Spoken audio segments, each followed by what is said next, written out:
find it where it is, uh, because it's a whole large database. Just hold on. Okay, I'm giving you the genome sequence also. Okay, so that you can find out, and if it is useful for you, you can do some more studies, because we desperately need to know a lot more in COVID-19 that we have already came across. So this is the whole genome, unmutated and wild type. Okay, the first genome that was been isolated. So the first sequence is the first sequence is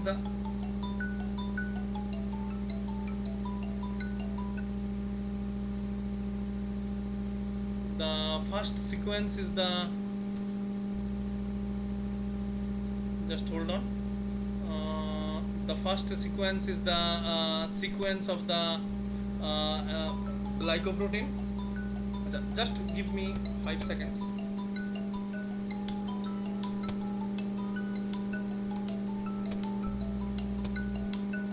hello हैं? हाँ कौन? না না না না আমি করছি না, অন্য কেউ বোধহয়। আমি না অন্য কেউ। আমি তো অনেকদিন আগে করছিলাম বাবা মার লিখে।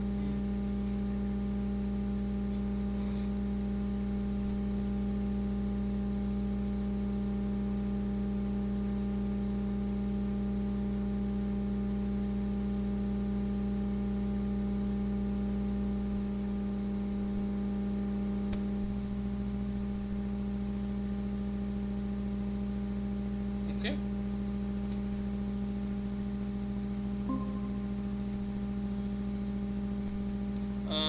This is the whole genome.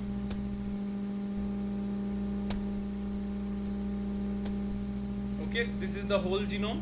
If you see here, the size of the genome is 29.9 kilo base pairs. BC content is 38. So there are 12 proteins.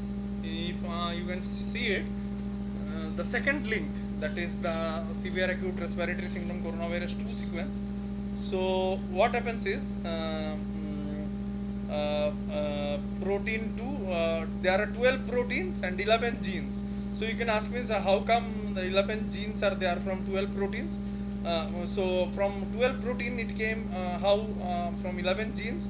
So this is because there are some overlapping genes. So we can talk about these things later. So there are 12 all. So as you can see, only 12 proteins are there, which is making so much of mess throughout the world. So this is the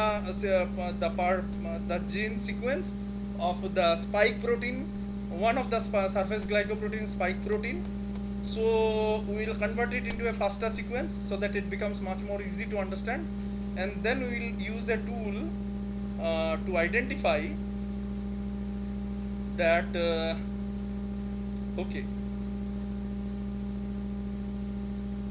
okay, so this is a coronavirus surface glycoprotein gene. Okay, so this is the structure of the gene of the this thing glycoprotein. Then we can do the in silico translation to make it into a protein, because now we will study about the protein's structure and all. So we are having one more sequence for you.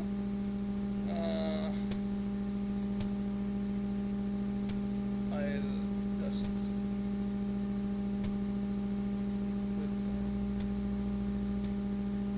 okay later on. Anyway, so this is our this thing. What do you call as? Okay, so this is our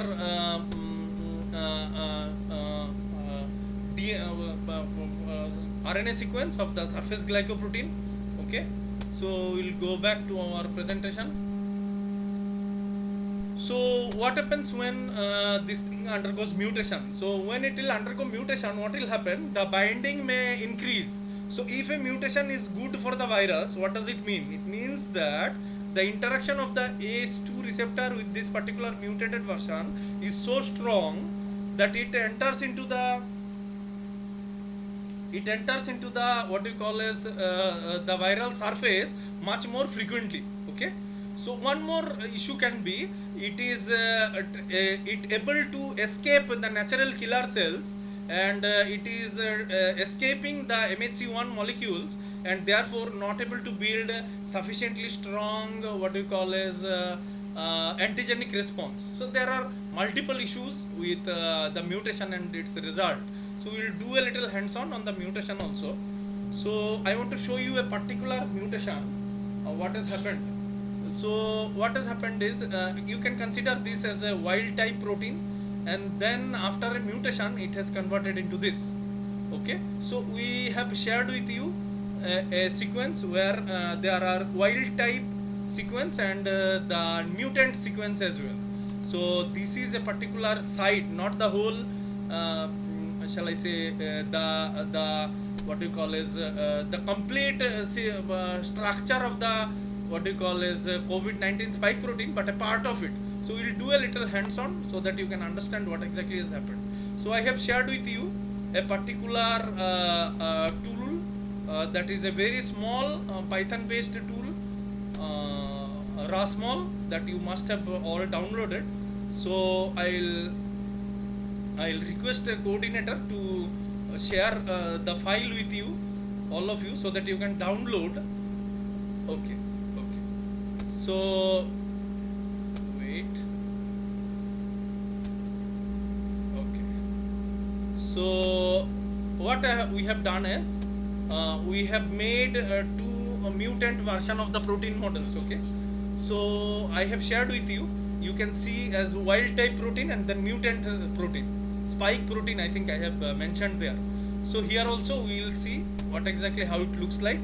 The wild type protein first and then the mutant protein. Okay, one by one using. Sir, I have shared the link to download the data Okay. So please in all of you chat. download. In chat. Okay, so please all of you download. You can use these tools for your study. So give me a little time to find out. Okay. Then okay. Then this. Then this. Oh no.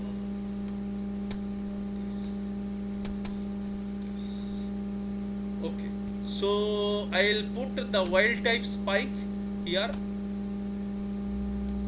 in this window, and in this window I'll take the mutant spike.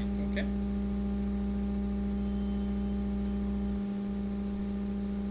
we have made these, our students have made these models.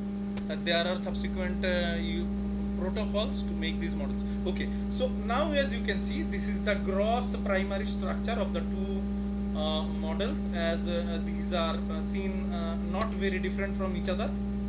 Okay, because there is only a single amino acid substitution. Okay, a single change, and we'll see what is the effect of it.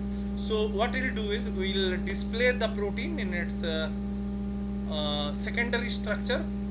So this is called the secondary structure. Okay, all proteins are having primary and secondary structure. Now what is the secondary structure? Secondary structure is a structure which will show you what are the different domains on the surface of the protein. Okay, so we will not go much detail of it, and we will convert it into a space fill model. Okay,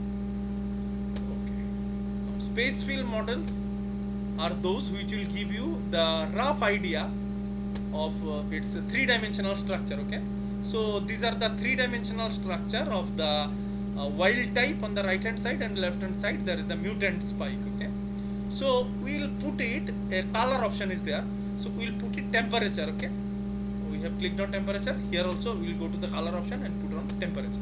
Now let me tell you what exactly means by temperature.